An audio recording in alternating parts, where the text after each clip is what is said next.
with the benefit of the microphone. So what we decided to do this year, because there's brilliant researchers with covering very complex topics and doing wonderful things that, frankly, for years and years and years, as a host of Sound Medicine, I fought to understand. So I used to always have a co-host next to me who knew the subject matter well. So what we thought we would do this year is start our discussion with just a simple question that's hard to, hard to summarize, and then also hard to maybe make it so we understand it. But we're going to go ahead and ask the question of what your work is that made you receive this grant. Steve Bartlett? Yes. Yeah. I hope so. Also, I just wanted to use this opportunity to thank everybody here. I don't know if everybody knows, but after the financial crisis in 2008 to 2009, it's been really difficult to get cancer funding from the NIH. It's twice as competitive as the side. So foundations like Outrun the Sun provide absolutely critical, essential support for our high-risk, high-reward cancer work going on. I mean, without it, we wouldn't have some of the seed money we need to lay the foundation for these innovative projects, even projects that we can scale up larger in size and get NIH funding. So thank you for that.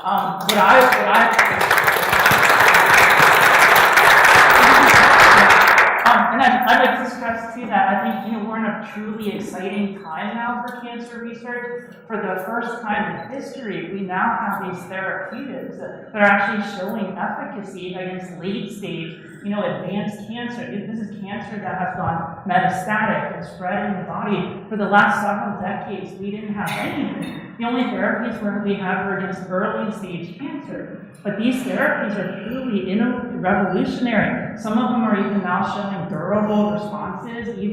They're usually given the first year or two, and then even if they're taken away, the patient still shows durable long-term benefit. But the problem, though, is that these therapies are only working in a subset, a fraction of all patients. So like less than 40% of melanoma patients are responding to these therapeutics. I mean, that's better than in the past, but it's not good enough. In other cancers, too, it's even less, 10%. So I think the foundation is there, but we need to optimize these therapeutics. We don't really know even how they work. There's a lot of assumptions in the field. These are called immunotherapeutics. So basically what they do is they boost the immune system to recognize, attack, and kill cancer. So the conventional belief of how they're working is these antibodies that they inject in human patients bind to immune cells, boost the immune cells to kill the cancer. But what I'm finding in my research and from support of Outrun the Sun is that these therapeutic antibodies are not only binding the immune cells, they're actually binding directly to the cancer cell. And this was an unexpected finding. They're impacting the cancer growth, the cancer spread in the body in ways that physicians and scientists didn't predict. And this has huge implications for future immunotherapeutic development. Because whereas some of these therapies might boost the immune system, they might actually also boost cancer growth and spread. Conversely, they might boost the immune system at the same time that they're inhibiting cancer growth and spread. So I found new therapeutic targets based on this research. I found that these antibodies that are actually now being used in clinical trial work are not just boosting the immune system, but binding directly to the cancer cell. The other thing that we're finding is that for all of these therapeutics to work, the immune cells actually have to get to the cancer. It's like driving your car to a destination. Well, think of a T cell or an immune cell with an assassin. It can't assassinate the cancer unless it gets there. And there's been this huge defect in the ability for immune cells to get to the cancer. Cancer is tricky. They cause this thing called immune evasion. They inhibit immune cells from getting to the destination. So we're working on therapeutics to better drive or steer immune cells into the cancer so that they can eradicate it.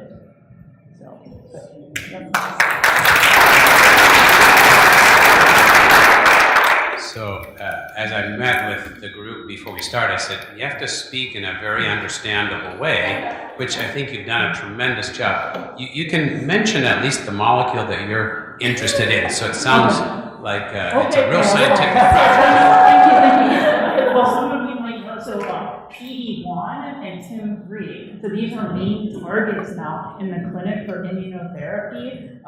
These drugs are binding to these molecules to stimulate the immune system. So these molecules actually, what we're finding is they inhibit T-cell immune cell responses when they get expressed on the immune cell. So the therapy binds to these inhibitors of the immune cell, releases the brakes, and turns on the immune system to then go in and kill and fight the cancer. Thank you for adding that little bit. And I know at least one person in the audience I was talking to earlier is on a currently approved drug that works through that PD-1 mechanism. We call them checkpoint inhibitors. You've probably heard some of that terminology. So, very good. Jessica. That's a tough act to follow. So I'll try my best. So one of the hallmarks of cancer is aberrant cell cycle. So my project is working with cell cycle inhibitors, and one of them is CDK4 and 6 inhibitor. I'm not sure if you've heard of it, but it's palbociclib, which is currently FDA approved for the use in estrogen receptor positive breast cancer patients. So we're utilizing it in melanoma and combining it with BRAF and MEK inhibitors for a subset of BRAF and NRAS mutant patients. So our aims are twofold. So we were interested in generating an in vivo reporter system to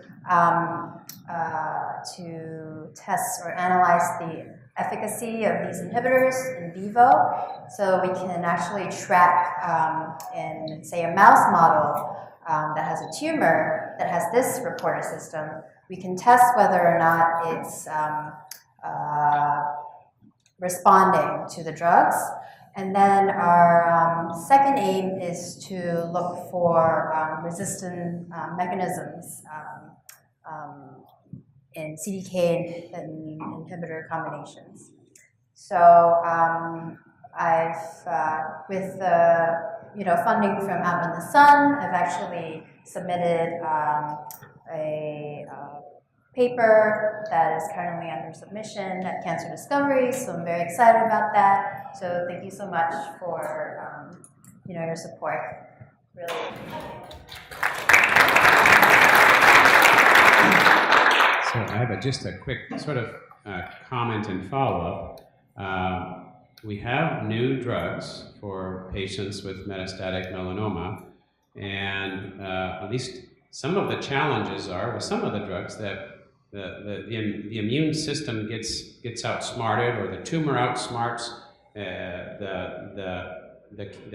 the drug that we're using to treat it, and the word used is resistance, and yes, people do develop resistance to the treatment. So what you're working on is to target other pathways in that cell. So there's critical metabolic pathways in a cell that some of these drugs target, but if we can target multiple pathways at the same time, some of the mechanisms that cancer cell uses to outsmart the treatment or the host are now blocked as well. So you can come in with multiple agents at once, combination therapies, you've heard about that term. So that is, as I've seen, what you're trying to do. And just to talk a little bit, if everything goes fantastically well, what will this mean for the patient? How would it change treatments or? One of the things that we're doing with the reporter system is kind of analyzing dosing schedules that we can use, hopefully in patients, that will maximize efficacy and minimize toxicities, which is the big thing in patients.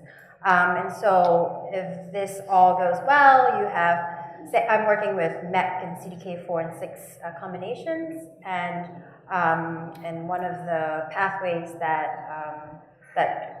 comes up or is upregulated when a tumor is resistant to this combination is the mTOR pathway. So maybe if we could upfront put in a double combination of MEK and CDK, and then interlace it with an mTOR inhibitor, maybe this could stave off the resistance. Okay, so keep them on the drugs Keep them longer. on, but cycle them, scheduled on an intermittent dosing schedule. So that's one of the things we're trying to do. Thank you so much. Thank you. Okay, Aki? Hi, my name is Aki from Orin Cancer Center at the Medical University of South Carolina in Charleston. First of all, thank you for giving me a good opportunity to attend this forum. It's very beautiful, and I'm very happy to be here. To begin my project, actually my project is very related to Jessica's project. So when I came here, I was so surprised. She's working almost on my research. So we said, okay, we are not going to compete. We are going to collaborate together. So, overlapping her introduction, but I'm gonna introduce my research program. Actually, also my research program is to assess the CDK4/6 inhibitor in metastatic melanoma. Our lab has been focusing on cyclin D1 CDK4/6 more than 20 years, and then we found that cyclin D1 CDK4/6, the molecule, critical for melanoma genesis. And then so many researchers supported our research. So that's why we started to assess the efficacy of CDK4/6 inhibitor using melanoma, especially metastatic melanoma. So we found that CDK4/6 inhibitor, palbociclib, is FDA-approved chemical induced cell senescence in melanoma. The senescence is defined as a permanent cell cycle arrest and thought to be a strategy against cancer. So many scientists trying to kill the tumor cells or induce senescence in melanoma. This is a strategy. And then we found a palbociclib CDK4/6 inhibitor induced metastatic melanoma, which is clinically relevant. So, and also in addition, BRAF-specific mutant inhibitor, vemurafenib, has been already used for melanoma patients, but as he suggested, as he mentioned, tumor relapse after treatment with vemurafenib because of resistance. Importantly, we found that CDK4/6 inhibitor, palbociclib, induced senescence, vemurafenib resistant cells as well. So we thought palbociclib CDK4/6 inhibitor is a very good candidate for as a second-line therapy after vemurafenib treatment. So if So, every... sorry, yeah, go I'm ahead. still working on it. Let me summarize my research. So it's very exciting. So currently I'm still working on to identify the resistant mechanism to the CDK4/6 inhibitor and trying to finish up by so many support funding such as Outrun. Thank you very much. So if things continue to go well, plot where this could lead you, the findings that you have, as well as your colleague next to you, and you can compare notes here, but where would this, what would be next steps? How would this get to a patient, and in sort of what way would you see it being used? Actually, also we are trying to the clinical trial in Orin Cancer Center where I work. So usually, first we try to the palbociclib single treatment, and then next one we are trying to combine it between the vemurafenib inhibitor and the CDK4/6 inhibitor. And then my preliminary result said that vemurafenib kills the tumor cells. And also, if we combine vemurafenib and the CDK4/6 inhibitor together, it doesn't work. So we are thinking to treat vemurafenib first to kill the tumor cells, and then after that we treat the CDK4/6 inhibitor to induce residual tumor cell senescence in the residual tumor cells. This is kind of a strategy we have right now, and we are gonna start the clinical trial. How soon do you think the trial will start? It depends on funding as well. There's a pitch. Just one thing to add. So, in a literature right now, recently, there are a few papers that came out suggesting that CDK inhibitors can also activate the immune cells. So this could have very huge implications in terms of combining it with immunotherapy. So this could be an exciting direction that go. I think CDK4/6 is very promising. If we can figure out the resistant mechanism of CDK4/6 inhibitor, we can combine CDK4/6 inhibitor and some molecule which is relevant to the resistance, right? And also with a PD-1. Yeah, something that could very quickly regress, you know, the Mhm. tumors, and then have something that's more durable, Right. you know, target the tumors. I'm convinced if the two of you get together and work together, this is going to go a lot faster. All of you, we'll just lock them in a room. All of you, yeah, but they're working specifically on the same thing. Okay, Kitan, let's move. Hi, myself Ketan Kumar Patel from St. John University, New York. My research area is slightly different from what we see. They discover a new drug. My research area is to make something better out of what we have. It is more of an engineering or technology side. So when we started our first project on melanoma, the idea was, as rightly mentioned, we try to suffocate the cancer cell versus the healthy cell. So usually a cancer cell consumes 200 times more glucose to grow than the normal cells. So that was the first project. There is a condition called cachexia. Even if the tumor, when it grows, it consumes nutrition from all over the body. So even if the patient is treated, after a while, the patient is so weak. Even though the cancer is treated, the patient is become so weak. So that was the first project we started, and we introduced some sort of ingredient to the existing drug. So the cancer, we deprive of the glucose versus the healthy cell. We provide the proper nutrition and to balance. And we tested that in the mice, and it was a successful study. Then you induce the melanoma cancer in the mice, and you evaluate the body weight every day. The body weight was constant; it was not reducing. Versus with the standard therapy, the body weight of the mice goes keep on reducing. The project we submitted to Outrun the Sun, and I'm very glad, I'm very happy, and thankful that it was got funded. The another problem with the chemotherapy, let's say you took that oral pill, when you took anything by oral route, it goes to all over the body, it goes to heart, lung, kidney, spleen, wherever. So you don't have any precise control where it goes. The equal amount goes to tumor. So the project we proposed, and what I'm working is more engineering side. Tell the molecule, hey, you have to go to tumor only. Don't look here and there. That's like something to put the device. So you control their size, you control their surface, that it don't look here and there. You inject into the blood and it end up into the tumor. So you minimize the side effect. The problem is when the chemotherapy going on, sometimes the molecule we propose is MEK inhibitor, one of the latest molecule.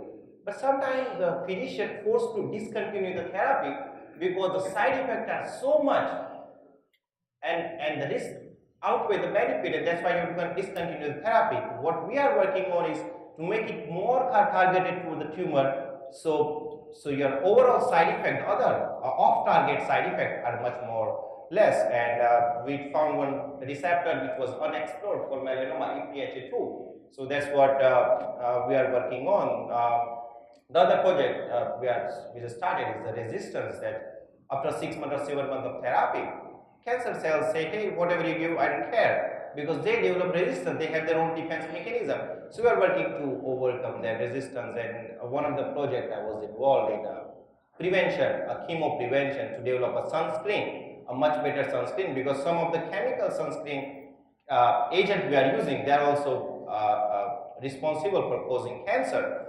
So making an inorganic material to prevent cancer, and of course the research is a very, very costly affair, and I'm thankful that Research Foundation are always giving us motivation by funding. Just a small example, it's a chemo prevention study, we do it in mice or rats. It runs for 6 months. We shave that back every day, we apply formulation every day we put the UVB. So 3 to 6 months without a break. So you can understand that it's more costly to maintain a rat and mouse than a cat. So and that's why I'm thankful to. So a question, explain this a little bit. How are you going to get the drug there? How are you going to target it to the tumor? What are you doing? Just tell us a little bit in a simple way. Oh yeah, sure. So tumor, there are two ways we can target the tumor. When the tumor grows, the growth is so fast that it continues, the blood vessel in all our organs are much tight and continuous. When the tumor grows, the blood vessels around the tumors are not so tight. So we exploit, we take advantage of that. So we make a size of, let's say, a particle which is 100 nanometer, which is almost a size of a virus. So when it goes throughout, then it won't enter into liver, it won't enter into the kidney. Only the pores are present in the tumor when it enters. Now when it enters the tumor in order to grow fast, the surface receptors are much more present, overexpression we can say, compared to the healthy tissue. So we basically differentiate what tumor has overexpressed. So one of the receptor was EphA2. It is also there in healthy cell, but it is much more abundant in tumor cell. We put that on the surface of the drug and we send it, and hopefully it finds a way. Thank you. So some of these drugs that I'm going to mispronounce them, so I'm just going to call them like MEK inhibitors and BRAF inhibitors are really tough on the body. Is that your eyes and your heart? Is this what you're trying to do with this nanotechnology? Is just make it so it maybe I don't Yeah, MEK inhibitor 2 milligram is oral dose. Yeah. So there are some reports that after some time, physician cannot go to higher dose. What is physician have to discontinue the dose because the side effects overcomes the benefit. So what we are trying to do is give it intravenous, direct IV route, a larger dose, which does not go here and there, but goes to the tumor. So that way you can make a better effect with the same amount of dose. So actually, let's just kind of go down the line there. So, June, let's start with you. Thank you for the introduction. And my work is focusing on identifying the contribution of metabolism to melanoma progression and trying to identify or find some component of the metabolic pathway that can be used to treat melanoma. So as you know, like cancer has a very characteristic feature is they grow very fast. In order to grow so fast, they have to restrict their metabolism so that if there is not sufficient nutrient available in the environment, how can the cells support their fast proliferation, their fast growing? So we found that like in some melanoma cells, they are able to use a specific use a different metabolic pathway we call it oxidative phosphorylation, and they use that to produce more energy. And we also found that like one particular component called TBC1 alpha and ER alpha that is very important for the cell to adapt this particular metabolic state. And if we inhibit those protein complex, we are able to selectively kill the melanoma cell.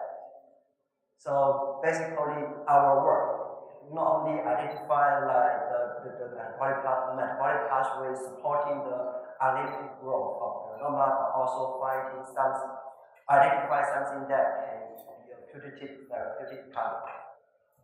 So I wanted to ask you, what reagents did you use? How did you design an experiment with what types of reagents did you use to answer some of those questions? So we use some human melanoma cell line that is originally derived from patient sample, and also we put them in culture working in the pool, dish, in the dish, in the pool. At the center, and then after we validate those results, we then move into a preclinical model using like the same cell and then put them in the animal, usually mouse. And yeah, that's basically how we did this. And when I was reading it, my simple take on it was you're basically suffocating certain cells. If you need some energy, if you're just kind of slowing them down so they can no longer produce, and with this oxidative metabolism, is that close for somebody that's outside of medicine to think of it that way? No.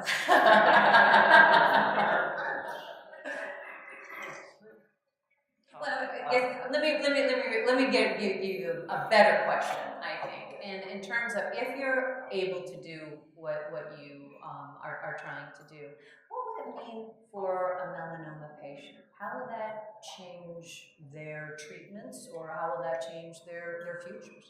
Oh yeah, so there's two implications for our study, for our finding. One is like if we can identify the marker for this particular subset of melanoma, then we can efficiently target those subset of cancer, melanoma specifically.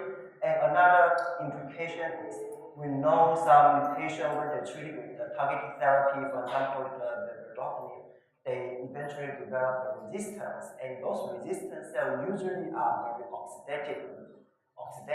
So our approach can also be applied to can be used to kind of overcome or override the resistance, the established resistance.